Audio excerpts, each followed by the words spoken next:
Alright, back to my vlog. I was out here doing the sky and my neighbor said hi to me. Let her know we're leaving. I just noticed something that's totally weird. You know, it's autumn. And check this out. If I can get it before Vinny jerks my hand that's holding the camera. Look at that. Is that sexy or what? You go, nature. That's a red tree. That's not something that you see often. That thing's bright red. And that's autumn for you. And I got a friend whose wife's name's Autumn. That's a beautiful name.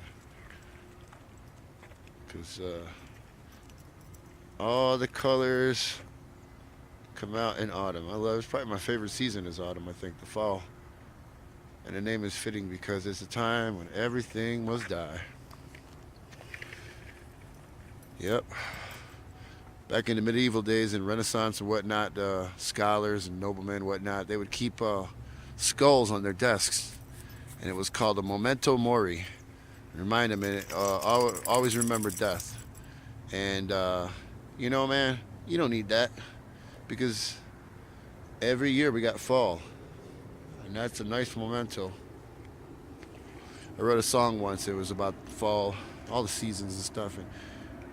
And in fall time, all the leaves, you know, they bow to the trees, so dignified. They fall to the ground, the cold hard ground, where boots and shoes and sneakers kick them and beat them and grind them up until they go back into the earth. And that is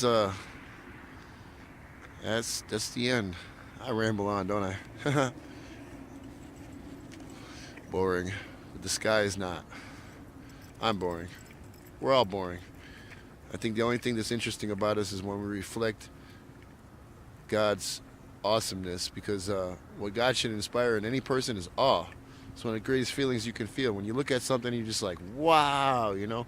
It's terrible, it's awesome, it's amazing, and you just kind of like, there's not really words for it, you know, for that kind of expression. It's just something you experience, and I would consider that experiencing God. If you feel awe in your life towards anything, if anything stands out to you as amazing, you're getting close to God. That's just my 2 cents. Another thing I want to talk about is kind of like off subject is today supposedly is the last day for the government to release the files on the Kennedy assassination. So we'll see if we get any conspiracy stuff coming out, you know, like something happened, whatever. Like something about Oswald being in Mexico and he was led by the nose by CIA or who knows what, right? Russia, I don't know. Cubans. I guess a lot of people wanted Kennedy dead, right? The Cubans, the Russians, the mafia, the government, and he pissed everybody off. Marilyn Monroe, Jacqueline Onassis probably had something to do with that. Marilyn Monroe, you know, that was his side thing. Him and Bobby was messing with her. Yeah, politicians, they've been grabbing them by the whatever for a long time. That's just how they get down, dude. Anyway, hope everybody has a great day. Peace.